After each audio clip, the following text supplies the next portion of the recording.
And I ask you, again, one more big applause to Dr. Ignazio Marin.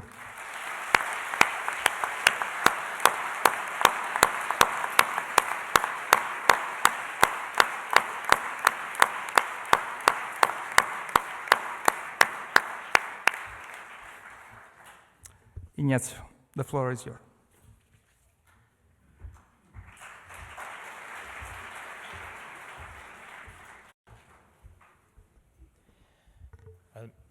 Good afternoon, everyone, and thank you to Professor Sgambato and to Professor Gambassi for this really kind invitation, and thank you, Giovanni, for your far too generous words.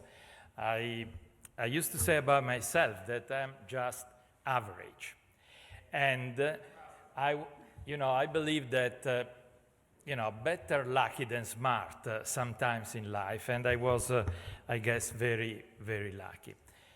I'm kind of emotional to be here in front of you today, and I cannot even start to think how thrilled are you, at this really transitional time in your medical education. You're leaving the building on your left, the Istituti Biologici, and you move to the building on your, I don't need that. and you move to the building on your right, the Gemelli Hospital. This is a very, very important transition in your life, and you will see from tomorrow how many new things you will learn and you will eventually master. I say that I am emotional not only because this wonderful ceremony, but because I graduated in this room many, many years ago. And that was 1979. And every time I come back here, I feel like at home. I have not only, distinguished academicians, as you can see, but also very dear friends, and I share with them many, many moments, as you will do in the next several years, that were really fundamental in my, training, not only as a physician, but also as a human being. 1979 is 44 years ago, a long time, basically twice as much of your age. And therefore, I wanted to, to tell, let me see if it doesn't progress. I wanted to tell you something about 1979.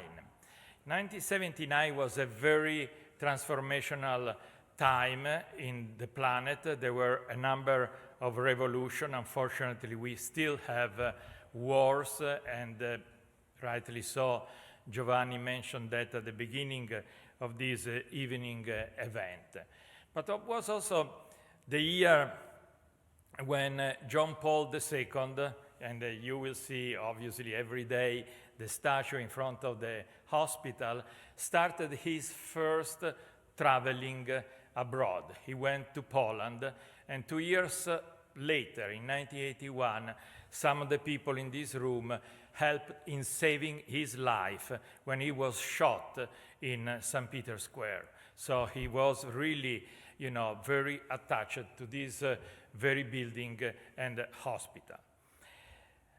It was also the year that the Nobel Prize for Peace was given to Mother Teresa, that now has been declared saint from India. And you will be astonished here, I guess. The Nobel Prize for Medicine was given to somebody that invented the CT scan. The CT scan did not exist before 1979. And, on your top left, I wanted, to put something that has nothing to do with medicine, but that thing that you see is called the Walkman and was invented in 1979. It's a big piece of plastic and metal. You were putting inside a cassette, so you could play about 10, 12 songs. So think about the difference of you walking with your smartphone in the pocket, AirPods in the ears, and have the possibility of choosing amongst several millions of songs that went out of production 4 years ago. I think you should help me with the next slide. Well, when people ask me, what are you? I usually answer, I am a surgeon, I'm a physician. And actually I have to confess that I don't not only like the white coat, but I like the scrub as Professor Dugo. And, if you come to Philadelphia, as Giovanni can tell you, I usually go around in scrubs, even in the regular life. I leave home with scrubs, I come back in scrubs. And today, thinking about what to tell you at this very important time in your life, I thought that one of the things that I should tell you is the difference between being a doctor and just practice medicine as a position or a job. May I have the next one? Well, and therefore I decided to give you 3 main messages. Being a doctor, don't be afraid ever to fail, and your personal relationship with artificial intelligence, which will be a big challenge for you in the next several years. Let's see if it works. Yes. What I mean by being a doctor.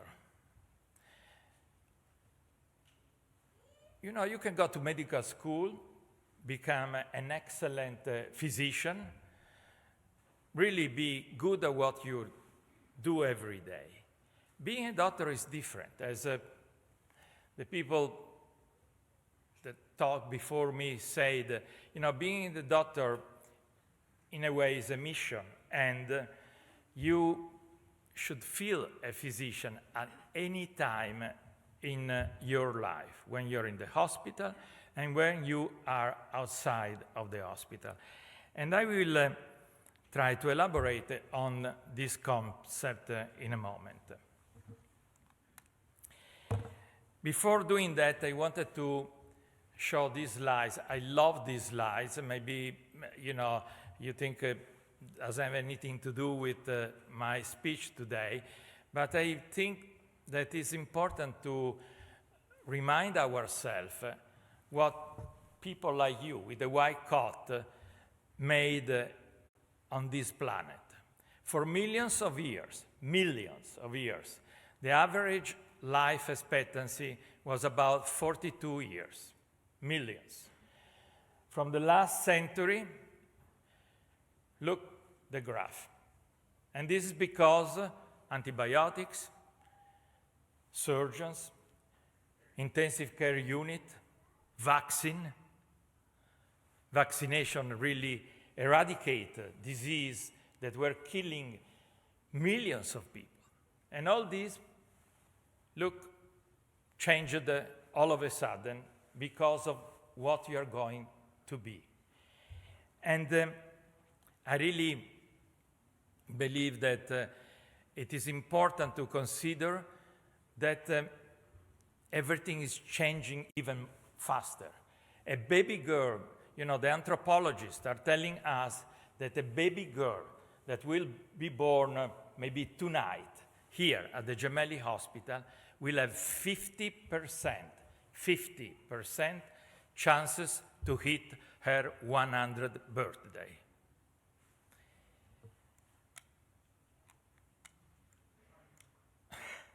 Okay. Well, going back to being a doctor, I wanted to tell a short story about a time, a day, when I had exactly your age, and I had a white coat. I was a student, And I was rotating in the Department of Surgery. The Department of Surgery, as Professor Dugo and Professor Gambassi and many others here remember, was very different at that particular time. We had 50 beds, and the head nurse was a nun, a very strict nun, Suor Franca.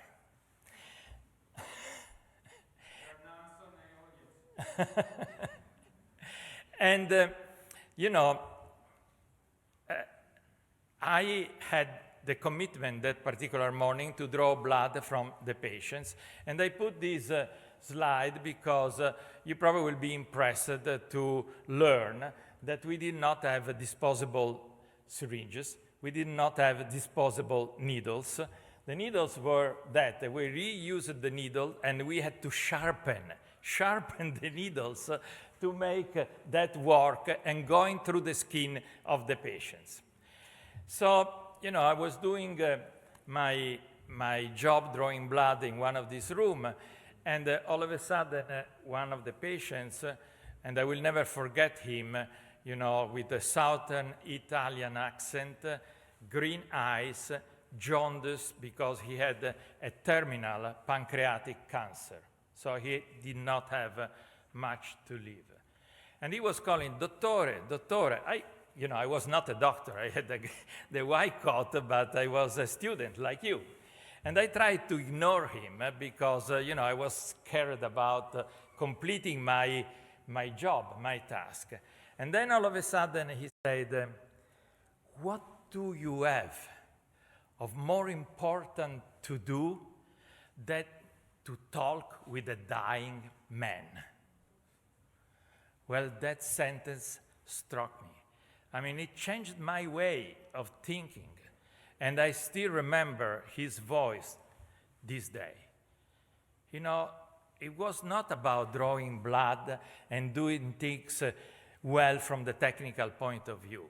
It was about the life of a patient, the life of his family.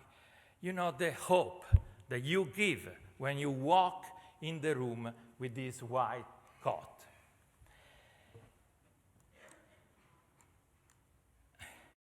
As I mentioned to you, and also as nicely mentioned Giovanni before, when I graduated here, I really wanted to be a liver transplant surgeon. Well, you will be amused again now. In 1979, there were only two people, two, that were able to perform a liver transplant in the planet. So it was not really, my ambition was a little, difficult to achieve because, and they were not in Italy. The two men that you see here shaking hands, the one on your left is Tom Starzl, who invented the operation, and the other on the right is Sir Roy Calne. Tom Starzl was working in the United States, Sir Roy Calne at Cambridge in the UK, and you also see another photograph of Tom Starzl in the operating room. I was lucky enough to become first a fellow in Cambridge with Roy Calne, and then for 2 years, and then I spent 15 years until I was promoted, as Giovanni said, working with Tom Starzl. And as you will say and read a few minutes from now in the hot, the respect that I feel for these guys is, without limit. And I don't think I will be able to repay back what I learned from them. But I want going back to being a physician and or just work as a physician. When Tom Starzl was saying to one of us, "You are a superb technician," that was not a compliment. We were very, very afraid that he could tell us, "You are a superb technician." If he would say to one of us, "You're a superb technician," that meant that you were extremely good with your hands in the operating room to remove a sick liver and, putting a new liver in the abdomen of the patient. Therefore, you had a long way to go to become an empathic physician, which is very different. It was used to say that if you put your hands in the abdomen of a patient as a surgeon, that patient is your baby for life. And I think is important to you to think about this. The most gratifying aspect of your future is the relationship with the patients. It's a special gift that you will get, and you will see, mark my word, you will remember these years from now. I just wanted to show you one of my patients, Dora. I performed a liver transplant on her many years ago, 24 years ago. And you can see Dora recovering from the transplant and showing me, a drawing of a liver inside of the abdomen that she did at her young age. And you can see Dora many years later. And now she is an accomplished professional. But whenever she has to make any decision, she calls me. And I feel very honored about that from your mission. The second thing that I wanted to discuss and tell you today is never, never, never be afraid to fail.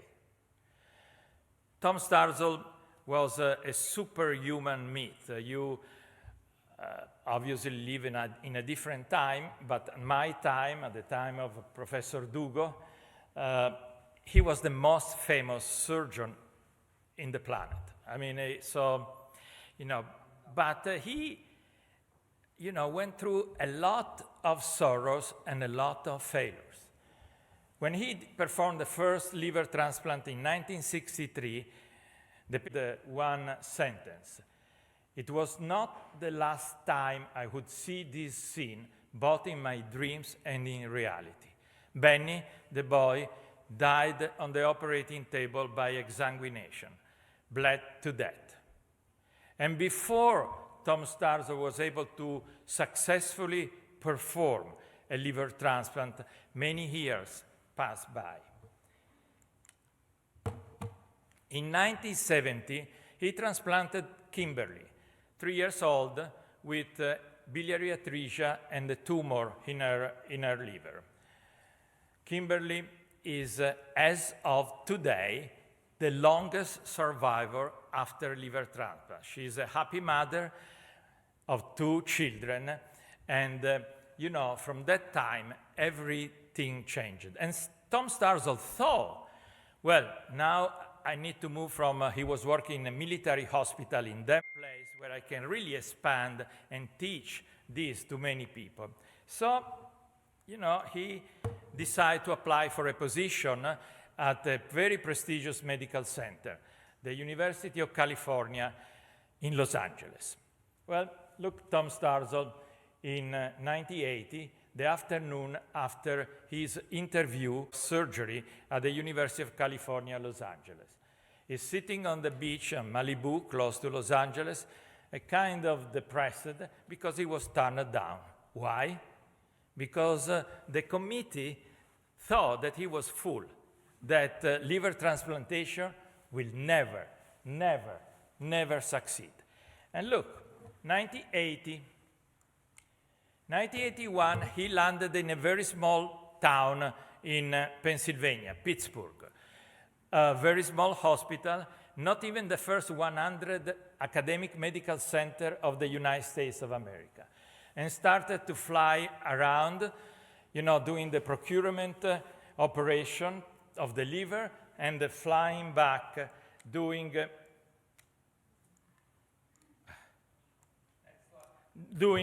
the recipient operation at the University of Pittsburgh Medical Center 1 year later. 2 years later, from that picture on the beach of Malibu, 2 years later, he hit the cover of the one that was at the time the most prestigious magazine in the United States, Life. Why? Because he was so successful.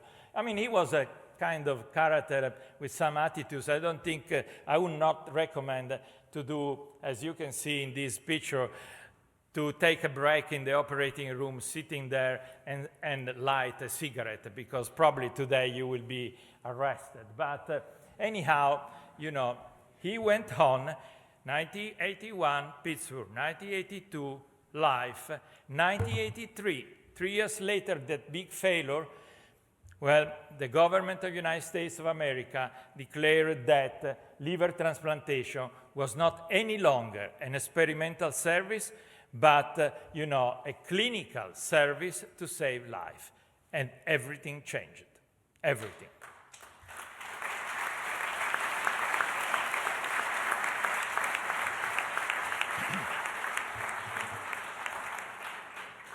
Dozen of us were lucky enough to be trained personally by him, and I can tell you that at times I meet people around in the world that, you know, obviously know me, and I don't recognize them because at any given time,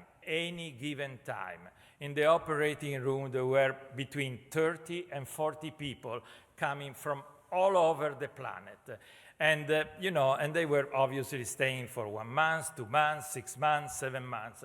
Here you see a young Ignacio flying back from Florida, where I harvest a pediatric liver, and the picture that Giovanni showed you when I became good enough to perform a liver transplant in OR number 6 in Pittsburgh, which was the OR of liver transplantation.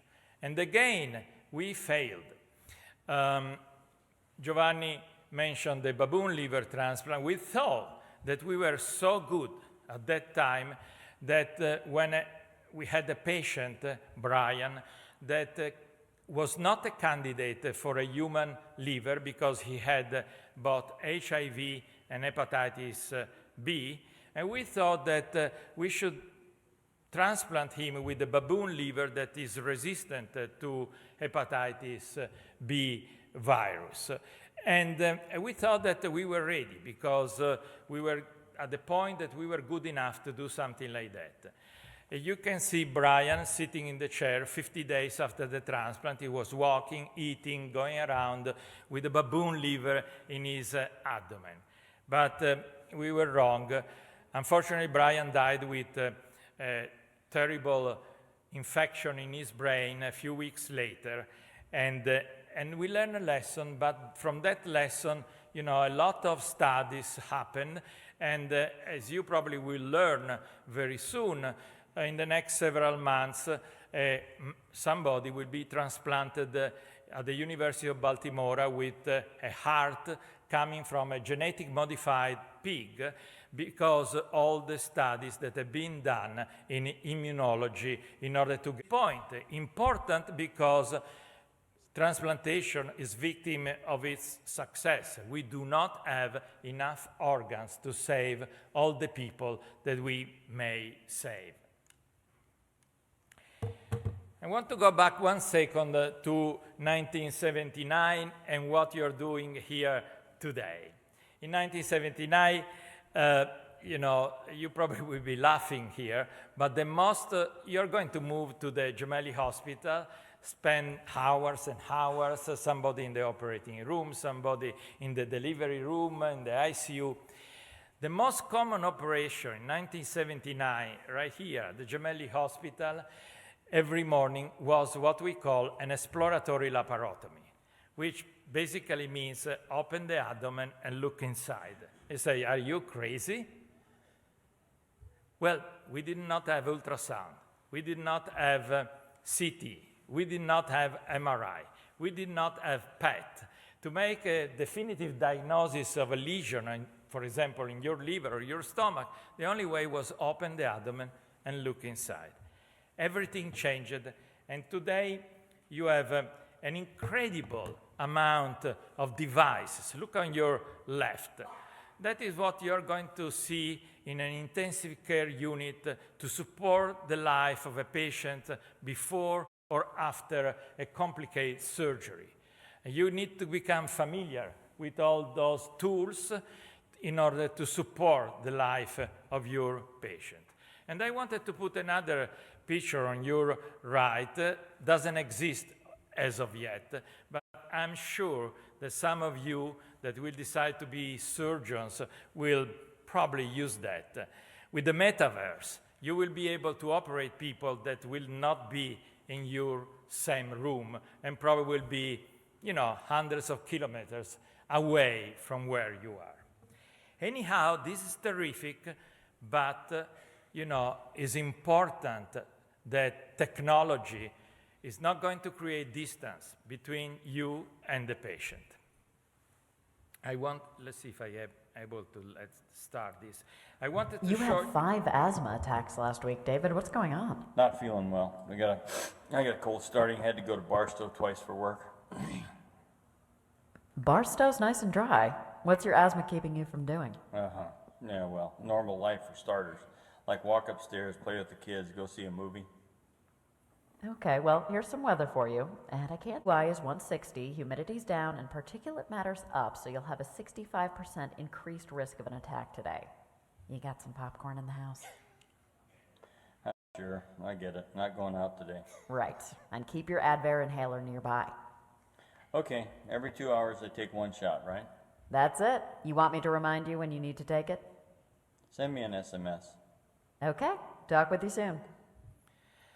Well, something like this will exist in 2 or 3 years. It looks like fantasy, but you will have a medical assistant that will interact with the patient and make a recommendation and remind the patient when he needs to take the proper medication.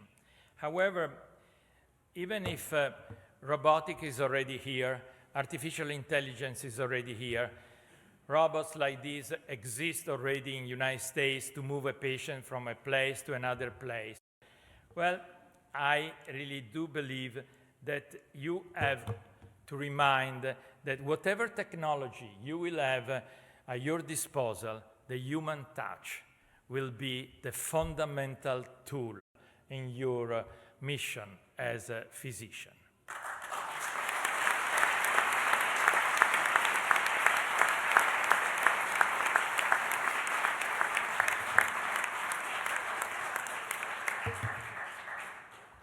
If you ask me today if I can learn more when I physically examine a patient and put my hands on the abdomen and I, try to complete my evaluation about a liver disease, and that from that physical exam I learn more than from an MRI with contrast, well, if I say so, I will be lying to you. Obviously, I learn more from the MRI with contrast.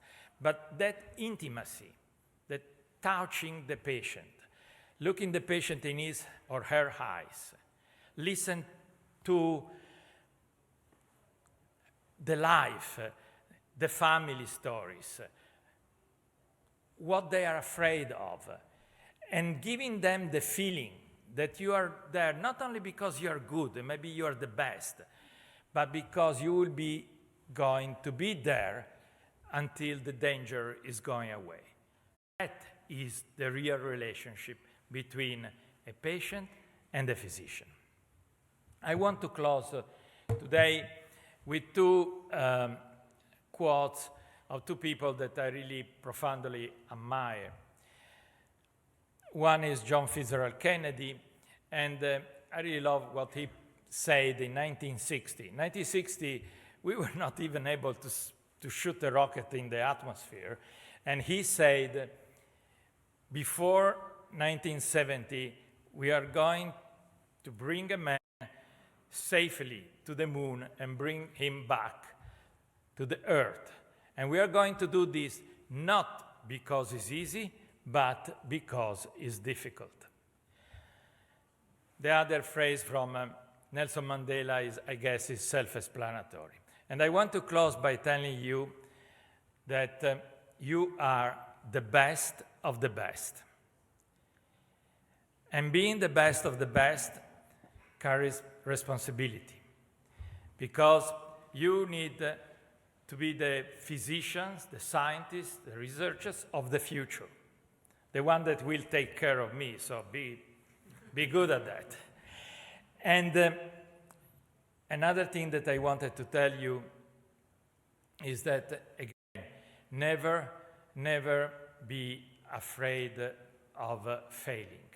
Be persistent, and you will really succeed in your life as a physician. And finally, I want to tell you, remember, always remember, impossible is not a scientific word.